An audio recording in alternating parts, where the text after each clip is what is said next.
आज हम लोग बात करने वाले हैं बीए पार्ट 1 हिस्ट्री ऑनर्स का चैप्टर 7। चैप्टर 7 पूरा अच्छी तरह से कंप्लीट हो गया था और चैप्टर 7 का हम लोग ऑब्जेक्टिव क्वेश्चन भी देख लिए थे। आपको पता है कि ये हम लोग स्पेशल बैच के तहत पढ़ रहे हैं, जिसके तहत क्या करते हैं, पहले चैप्टर कंप्लीट करते हैं, उसके बाद ऑब्जेक्टिव क्वेश्चन, उसके बाद सब्जेक्टिव क्वेश्चन और उसके बाद मॉडल सेट देते हैं। तो देखिए, इसका चैप्टर कंप्लीट हो गया था। अगर इससे पहले वाला भाग का वीडियो नहीं देखा, यानी कि ऑब्जेक्टिव क्वेश्चन नहीं देखे, चैप्टर 7 तक आप नहीं देखे, तो लिंक डिस्क्रिप्शन में होगा, प्ले लिस्ट का, वहां से देख सकते हैं। प्ले लिस्ट में भी जाकर देख सकते हैं। चलिए, इसका ऑब्जेक्टिव क्वेश्चन कंप्लीट हो गया था। अब सब्जेक्टिव क्वेश्चन देखते हैं। देखिए, इस चैप्टर में एक ही सब्जेक्टिव क्वेश्चन है, तो ये सबसे महत्वपूर्ण है, ध्यान रखिएगा। ये महत्वपूर्ण है, एक ही है लेकिन महत्वपूर्ण है, तो इसको ध्यान से समझना है। अगर देखिए, अगर ये क्वेश्चन आप अच्छी तरह से समझ गए, क्वेश्चन समझ गए, तो आंसर हम आपको अभी याद करवा देंगे। ये समझा कर हम अभी याद करेंगे। बहुत सारे बच्चे होते हैं, क्या करते हैं, रट रट कर खूब याद करते हैं। अरे रटना नहीं होता है, इसको समझ जाइएगा ना, एक बार समझ जाइएगा तो याद हो जाएगा। रटने क्या जरूरत है, अंत तक इसको देखिए, बस अंत तक देखते रहिए, आपको एकदम बढ़िया से अभी याद करवा देंगे। और इसका नोट्स भी बनाते जाइएगा, ध्यान रखिएगा।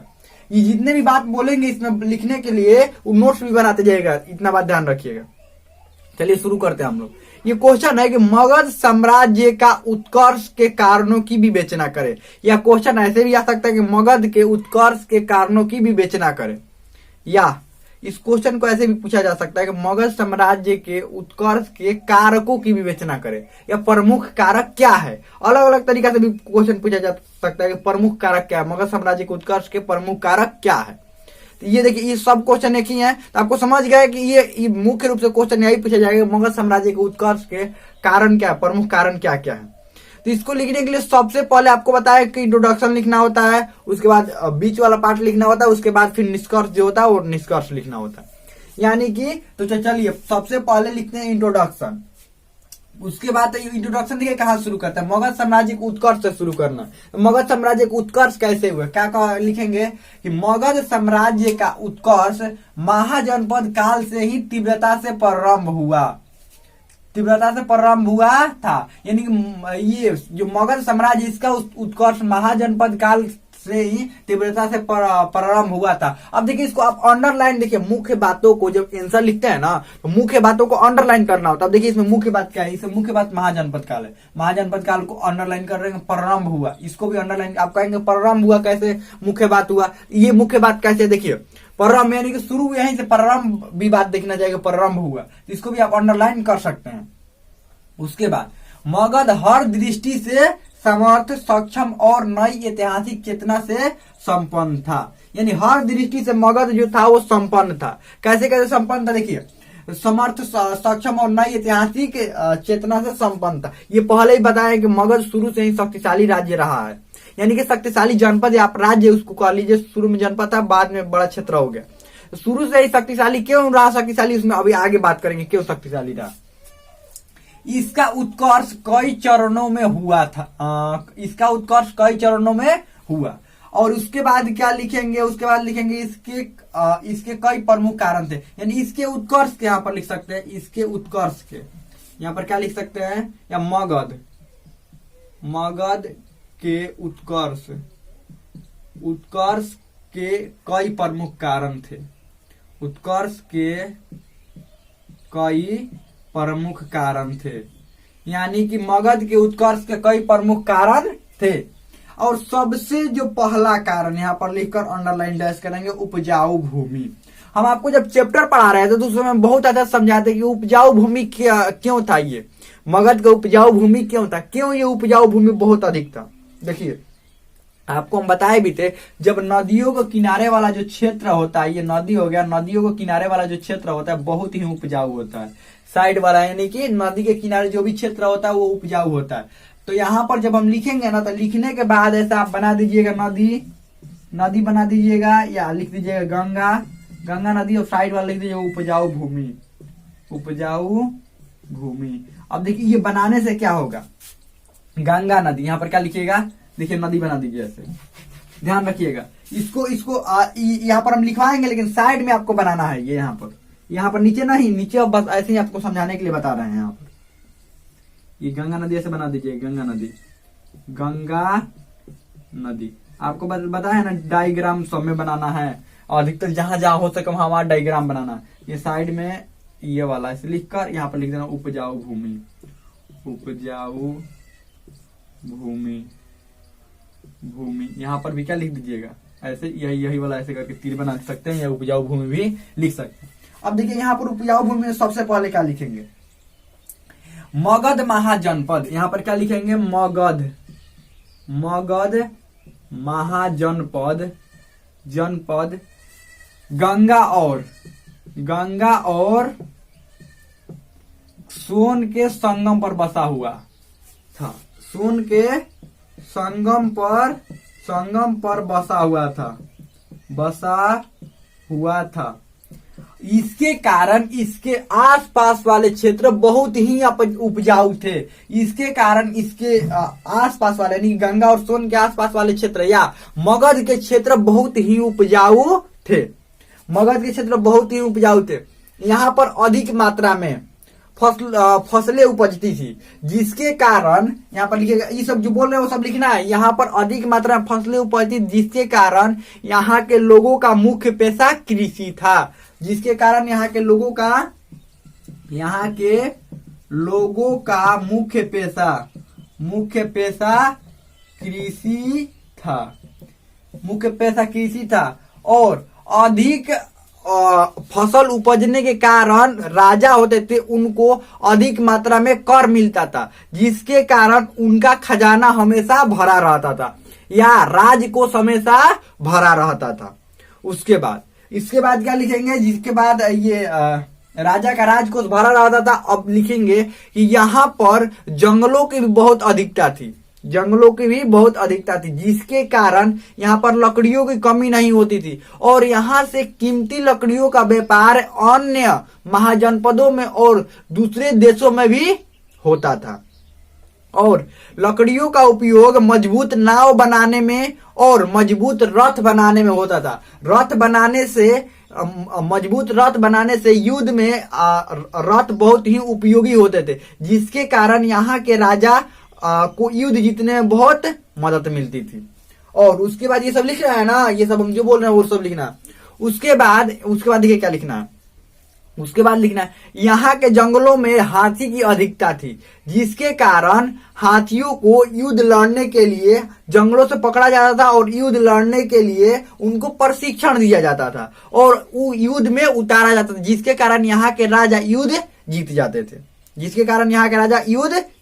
हो गया। ये सब मगध का उत्कर्ष तभी ना हुआ जब राजा युद्ध जीतेंगे, राज्य विस्तार होगा, साम्राज्य बढ़ेगा, तभी ना राजा जो मगध होगा वो बड़ा होगा। यहाँ पर इसको, हाँ, ये पूरा जो चित्र है ये क्या करना है, यहाँ पर साइड में बना लेना आपको जगह में एक ऐसे, देखिए ऐसे करके बना लेना है। ऐसे करके यहाँ पर दिखाना है ये गंगा नदी और साइड वाला उपजाऊ भूमि, फिर यहाँ पर उपजाऊ भूमि। समझ में आ गया? ऐसे ही करना। आगे बढ़ते हैं। देखिए अब इससे फायदा क्या होगा, ये नोट्स बनाएंगे ना तो हम मॉडल सेट देंगे। चैप्टर कंप्लीट हुआ, मॉडल सेट देंगे तो उसमें क्वेश्चन भी ये भी क्वेश्चन ये रहेगा। तो आप ये ऐसा बनाकर दिखाएंगे तभी ना हमें पता चलेगा कि हाँ पढ़ रहे हैं कि नहीं पढ़ रहे हैं। तो अच्छा से बना लीजिएगा इसको। आगे बढ़ते हैं। अब योग्य शासक लिखकर अंडरलाइन डैश करेंगे। योग्य शासक में अब देखिए क्या लिखेंगे कि योग्य शासक क्या थे, कैसे थे। इसमें लिखेंगे कि यहाँ पर बिंबिसार या लिख सकते हैं मगध पर बिंबिसार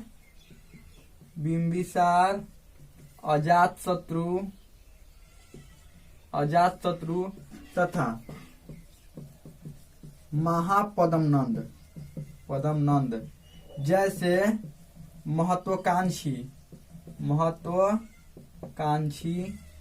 महत्वाकांक्षी तथा साम्राज्यवादी राजाओं का उदय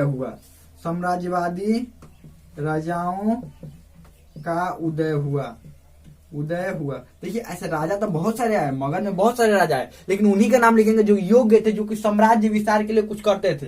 उसके बाद लिखेंगे राजाओं का उदय हुआ, जिसमें इन राजाओं ने अपने साम्राज्य विस्तार के लिए कई तरीके अपनाए। जिसमें प्रमुख बिंबिसार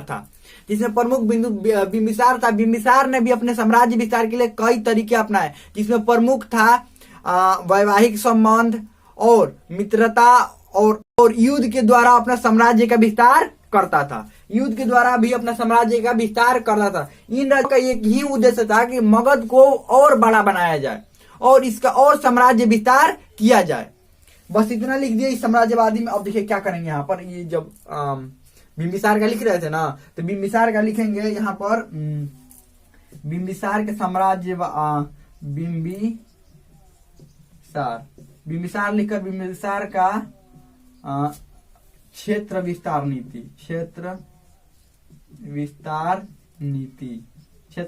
दिखाई दे रहा है ना। चलिए ऊपर लिख देते हैं, यहाँ पर ये वाला मिटा देते हैं। यहाँ पर क्या लिखेंगे, यहाँ पर इतना लिख देने के बाद देखिए क्या लिखेंगे, बिंबिसार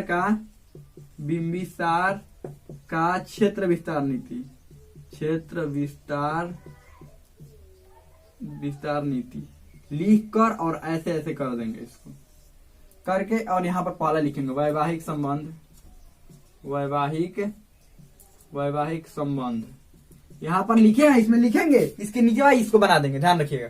इसके नीचे क्या करेंगे, इसको बना देंगे वैवाहिक संबंध। ये अब एग्जामिनर चेक करेगा तो डायरेक्ट दिखाई देगा कि आप लिखे हैं बिंबिसार का क्षेत्र विस्तार नीति। और बहुत ही इससे देखिए, इससे बहुत ही अच्छा प्रभाव पड़ता है चेक करने वाले पर। वो सीधा सीधा सब आपको दिख जाएगा। देखिए यहाँ पर क्या दिख जाएगा, यहाँ पर दिख जाएगा उपजाऊ भूमि आप बनाए हैं, यहाँ पर देखिएगा बिंबिसार के क्षेत्र विस्तार की नीति दिख जाएगा उसका। यानी कि उसको ऐसे ही देखकर पता चल जाएगा कि लड़का बहुत अच्छा लिखा है, मतलब ये लिखा बहुत, ये बच्चा जो है ये बच्चा बहुत अच्छा लिखा है, उसको ऐसे ही देखकर समझ में आ जाएगा।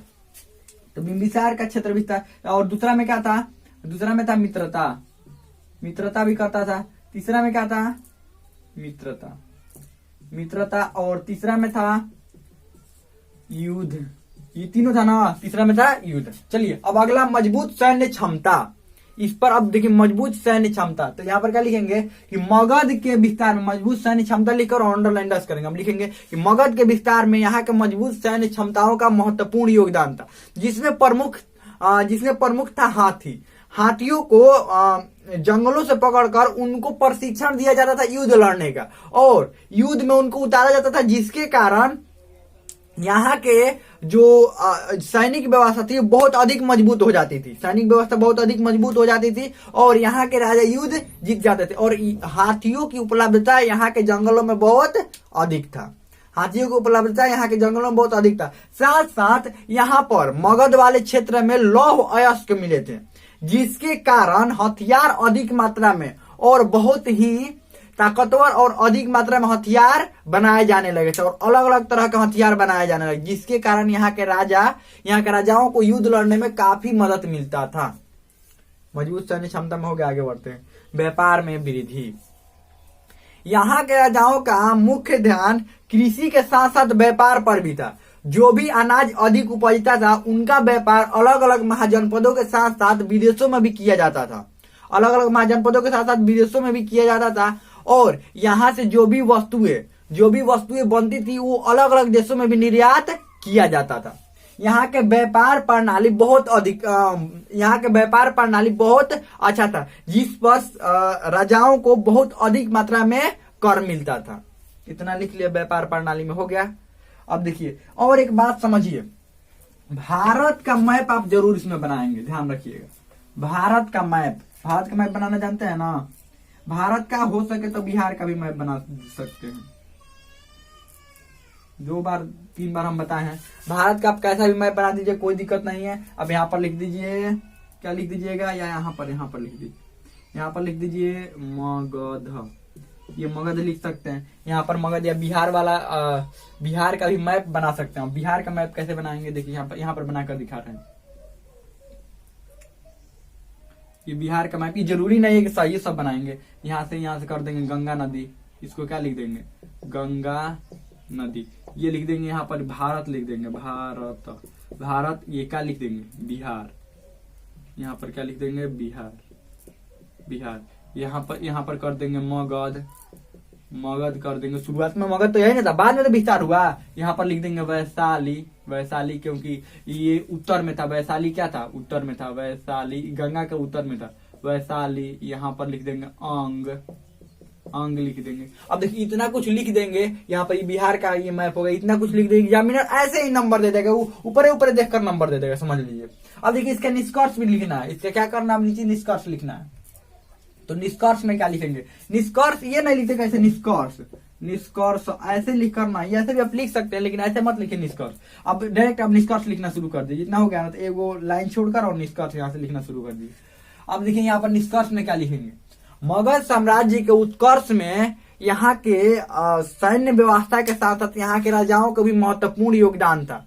राजाओं का एक ही उद्देश्य होता था, सब इसी में का लिखना है, बाहरी का कुछ नहीं लिखना है। राजाओं का एक ही उद्देश्य होता था कि अधिक से अधिक मगध का साम्राज्य विस्तार किया जाए और भौगोलिक दृष्टिकोण भी भौगोलिक दृष्टि से भी मगध काफी संपन्न था, जिसके कारण अन्य महाजनपदों की तुलना में ये अधिक शक्तिशाली और इसका अधिक विस्तार हुआ। खत्म, इतना करके खत्म हो गया।